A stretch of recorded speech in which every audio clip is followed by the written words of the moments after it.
चतुर्थ श्रेणी कर्मचारी की तैयारी करने वाले प्रिय विद्यार्थियों, आपके लिए राजस्थान जीके के 10,000 महत्वपूर्ण प्रश्नों की मैं सीरीज़ लेकर के प्रस्तुत हुआ हूं। इस सीरीज़ से आपको 100% प्रश्न जो है वो एग्जाम में देखने को मिलेंगे, ये मेरी गारंटी है। तो चलिए इस सेशन की शुरुआत करते हैं और महत्वपूर्ण प्रश्नों को जानते हैं।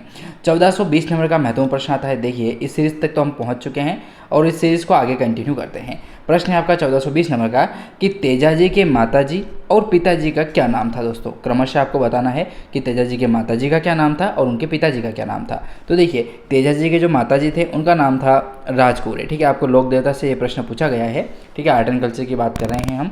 तो तेजाजी के माताजी का जो नाम था तेजाजी महाराज के, वो राजकुंवरी था और पिताजी की बात करें तो ताहरजी जाट था। ठीक है, जाट समाज से संबंधित थे कौन? तेजाजी महाराज जी। चलिए अगला प्रश्न है अपना 1421 नंबर का कि तेजाजी को सांप ने किस स्थान पर डसा था। दोस्तों, तेजाजी महाराज को जो है वो सांप ने डस लिया था, किस स्थान पर और उनकी मृत्यु हो जाती है? तो वो था अपना सेंद्रिया व सुरसुरा। ठीक है, सेंद्रिया से सुरसुरा ले गई थी इनकी घोड़ी। ठीक है ना, बहुत ही सुप्रसिद्ध घोड़ी है जिसका नाम था दोस्तों लीलण। ठीक है, लीलण सिणगारी, लीलण या फिर सिणगारी भी नाम मिलता है अपने को इतिहास में। तो लीलण और सिणगारी घोड़ी थी किनकी? तेजाजी महाराज की। ठीक है, याद रखिएगा। तो यही घोड़ी जो है वो सेंद्रिया में तेजाजी महाराज को जो है वो जीभ पर सांप के द्वारा डसा जाता है और उसके बाद सुरसुरा ले जाया जाता है। किसको? तेजाजी महाराज को। लीलण घोड़ी जो है उस पर बैठे हुए थे और जस्ट भाले पर सांप चढ़ा और तेजाजी महाराज के जीभ को डसा था उन्होंने। ठीक है, युद्ध करके लौट रहे थे तब की बात है। बहुत ही रोचक कहानी है, मैं आपको बताऊंगा। कहानी तो क्या मतलब, एक घटना है, तो मैं आपको ज़रूर बताऊंगा। अगले वीडियो में बात करेंगे संपूर्ण तरीके से। तो जो लीलण सिणगारी जो घोड़ी है वो ले जाते हैं तेजाजी महाराज को सेंद्रिया में, जैसे उनकी मृत्यु होती है, और सुरसुरा धाम वो बैठा करके ले जाती है सुरसुरा में। अगला प्रश्न अपना 1422 नंबर का कि किसे काला और बाला के जो देवता है वो कहा जाता है।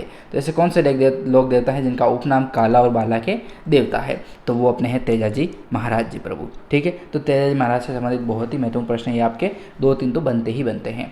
चलिए अगला प्रश्न देखें तेजाजी महाराज से संबंधित। तो देखिए, तेजाजी के जो भोपे व तेजाजी का जो मंदिर के पुजारी होते हैं दोस्तों, उनको क्या कहते हैं? पुजारी होते वही भोपे कहलाते हैं, आपको पता ही है। भोपे जो सांकल नृत्य करते हैं, कहने में सांकल नृत्य है लेकिन अपन जानते हैं वैसा वो सांकल कैसे मारते होंगे। तो तेजाजी महाराज के जो भोपे होते हैं और पुजारी जो होते हैं उनको क्या कहा जाता है? उनको कहा जाता है दोस्तों घोड़ला। ठीक है, याद रखिएगा, आप उसे घोड़ला के नाम से उन्हें जाना जाता है। तो तेजाजी महाराज के भोपे या तेजाजी महाराज के जो मंदिर के पुजारी होते हैं उनको घोड़ला कहा जाता है। ठीक है, अगला प्रश्न देखें अपन 1424 नंबर का कि तेजाजी के घोड़ी का नाम क्या था। दोस्तों, तेजाजी महाराज की एक घोड़ी थी, उनका क्या नाम था? मैंने आपको बता ही दिया है, लीलण और सिणगारी। तो देखिए, लीलण और सिणगारी जो नाम था वो किनका था? तेजाजी महाराज की घोड़ी का नाम। अगला प्रश्न है कि तेजाजी का पशु मेला। देखिए, तेजाजी महाराज का एक पशु मेला भी भरता है। ठीक है, तेजाजी महाराज के नाम से ही। तो तेजाजी पशु मेला जो है दोस्तों कहाँ पर लगता है? तो ये लगता है दोस्तों परबतसर, और परबतसर अपना पड़ता है दोस्तों नागौर में। ठीक है, नए अपडेट के अनुसार मैं आपको नहीं बता रहा हूँ क्योंकि अभी तक क्या है ऑफिशियल तरीके से नहीं आया हुआ है, तो इसलिए। तो परबतसर नागौर में जो है तेजाजी महाराज का पशु मेला लगता है दोस्तों। अगले प्रश्न की ओर बढ़ते हैं। तो महत्वपूर्ण प्रश्न है आपका 1426 नंबर वाला प्रश्न। देखिए, महत्वपूर्ण प्रश्न बनता है कि डाक टिकट के संबंधित प्रश्न है कि तेजाजी महाराज का जो डाक टिकट है दोस्तों वो कब जारी किया गया था। तेजाजी महाराज पर डाक टिकट जारी होता है कब? तो वो होता है दोस्तों 7 सितंबर 2011 को होता है। याद रखिएगा आप, 7 सितंबर 2011 को जो है वो तेजाजी महाराज का डाक टिकट जो है वो जारी होता है दोस्तों। अगला प्रश्न 1427 नंबर का प्रश्न है अपना, देवनारायण जी का जन्म स्थान क्या था। दोस्तों, देवनारायण जी का जन्म स्थान है वो क्या था? तो वो था दोस्तों आसीन, और आसीन अपने पड़ता है दोस्तों कहाँ पर? भीलवाड़ा में। काफ़ी महत्वपूर्ण प्रश्न यहाँ से पूछा जाएगा। तो देवनारायण जी का जो जन्म स्थान है दोस्तों वो आसीन है और आसीन अपना भीलवाड़ा। अगला है प्रश्न है 1428 नंबर का प्रश्न है आपका कि देवनारायण जी के माता और पिता का क्या नाम था। देवनारायण जी की माता जी और उनके पिताजी जो थे उनका क्या नाम था? तो उनका नाम था दोस्तों सेठू देवी, या सेठू देवी और सवाई भोज नाम था। ठीक है, सवाई भोज पिताजी का नाम था और माता जी का नाम था सेठू देवी। ठीक है, सवाई भोज डीजे आप सुनते ही होंगे, तो काफ़ी प्रसिद्ध होते हैं सवाई भोज के नाम से। जो भी कार्य धंधा किया जाता है वो काफ़ी प्रसिद्ध होता है। तो सवाई भोज तो देवनारायण जी के पिताजी हैं और माता जी का नाम है सेठू बाई। ठीक है, सेठू देवी कह दो आप इनको, सेठू देवी जी। अगला प्रश्न देखिए, प्रश्न है आपका कि देवनारायण जी के जो घोड़े होते हैं उनका नाम क्या होता है। देवनारायण जी का जो घोड़े होते नहीं, घोड़े का जो नाम है वो क्या था दोस्तों, तो लीलागढ़ का नाम घोड़ा था। ठीक है, लीलागढ़ नाम का जो घोड़ा है दोस्तों वो किनका है, वो देवनारायण जी का है। याद रखिएगा, देव जी का, ऐसे याद रखिए। ठीक है, तो लीलागढ़ देवनारायण जी का घोड़ा है दोस्तों। और अपने तेजाजी महाराज का नाम बताया था आपने, लीलन और श्रृंगारी। अगला प्रश्न है देवनारायण से संबंधित कि देवनारायण जी, प्रश्न क्या कह रहा है, देखिए प्रश्न है आपका कि देवनारायण जी का जो निर्वाण स्थल है दोस्तों वह कहाँ पर हुआ था। मतलब निर्वाण जो शहीद होते हैं ये, ठीक है, याद रखिएगा। तो कहाँ पर होते हैं, तो देवमाली में होते हैं। देवमाली अपने कहाँ पड़ता है, ब्यावर में, और ब्यावर कहाँ पे, अजमेर में। तो देवमाली स्थान है ब्यावर में और अजमेर में पड़ता है अपना देवनारायण जी का निर्वाण स्थल। अगला प्रश्न देखिए, अवतार मतलब अंतर ध्यान मान सकते हैं आप, शहीद तो नहीं कहेंगे, शहीद तो अब सैनिक होते हैं अपने, बाकी ये तो प्रभु साक्षात ईश्वर के अवतार थे।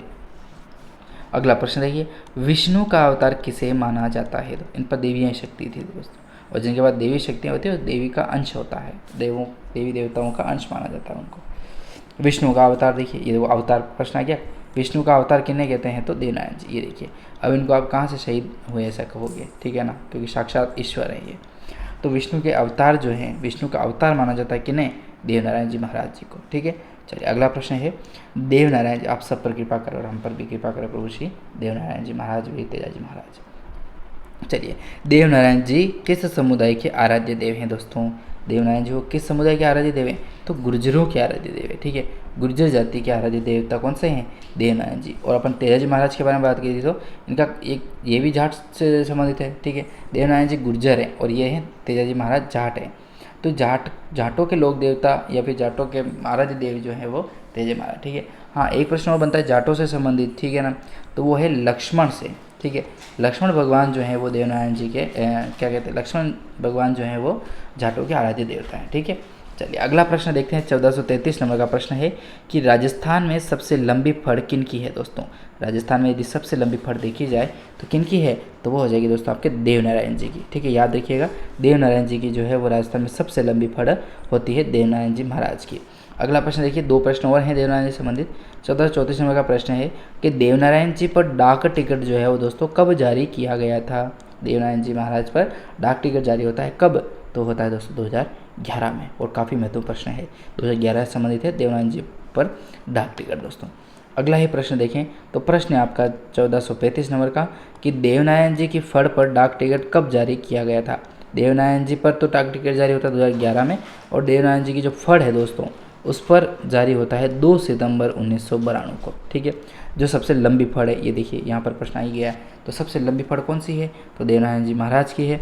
और इन पर डाक टिकट जो है, देवनारायण जी पर जो स्वयं पर डाक टिकट 2011 में होता है, और देवनारायण जी की जो फड़ है दोस्तों वो सबसे पहला होता है 1992 में, 2 सितंबर 1992 को। अगला प्रश्न है 1436 नंबर का कि मल्लीनाथ जी के माताजी और पिताजी का क्या नाम था। देखिए, मल्लीनाथ जी जो हैं उनके माताजी का नाम था दोस्तों जानी दे, और पिताजी का नाम आता है अपने को सलखा दे नाम मिलता है। ठीक है, सलखा जी जो हैं, सलखा दे नहीं सलखा जी इनके पिताजी हैं, और जानी दे जो है वो इनके माताजी हैं मल्लीनाथ जी की। ठीक है, तो याद रखिएगा आप। अगला प्रश्न है कि मल्लीनाथ जी ने मालवा के किस सूबेदार की सेना को पराजित किया था।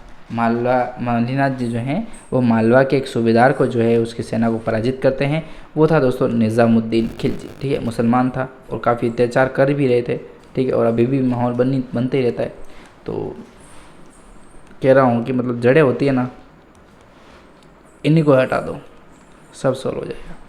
तो देखिए, निज़ामुद्दीन जो खिलजी हैं वो मल्लीनाथ जी ने मालवा के किस सूबेदार की सेना को पराजित किया था, तो निज़ामुद्दीन जो खिलजी, जी कहाँ से लगाते, खिल, निज़ामुद्दीन याद रखिए, सीधी सी बात है, फोकट में ही जी लगाओ इनके पीछे, देश को लुटा इन्होंने।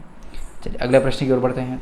1438 नंबर का प्रश्न देखिए, मल्लीनाथ जी पशु मेला, क्या प्रश्न पूछ रहा है, मल्लीनाथ पशु मेला कहाँ पर बढ़ता है। देखिए, मल्लीनाथ जी का जो पशु मेला है दोस्तों वो बढ़ता है अपने तिलवाड़ा में, और तिलवाड़ा अपने है बालोतरा में, और बालोतरा अपने पड़ता है दोस्तों बाड़मेर में। ठीक है, तो तिलवाड़ा, बांसवाड़ा, बालोतरा, बाड़मेर, तिलवाड़ा, बालोतरा, बाड़मेर, याद रखिए, बांसवाड़ा भी एक तिलवाड़ा, तो तिलवाड़ा, बालोतरा, बाड़मेर जो है वहाँ पर मल्लीनाथ जी का पशु मेला बढ़ता है। अगला प्रश्न देखते हैं। प्रश्न है आपका 1439 नंबर का, 4 हाथों वाले लोक देवता के नाम से किसे पूजा जाता है। 4 हाथों वाले जो लोक देवता हैं दोस्तों, उस नाम से किन्हें पूजा जाता है? तो वीर कल्ला जी राठौर जो है उन्हें पूजा जाता है, वीर कल्ला जी को। अगला प्रश्न देखते हैं 1440 नंबर का कि संत कल्ला जी को किसका अवतार माना जाता है दोस्तों? संत जो कल्ला जी हैं उनको किनका अवतार माना जाता है?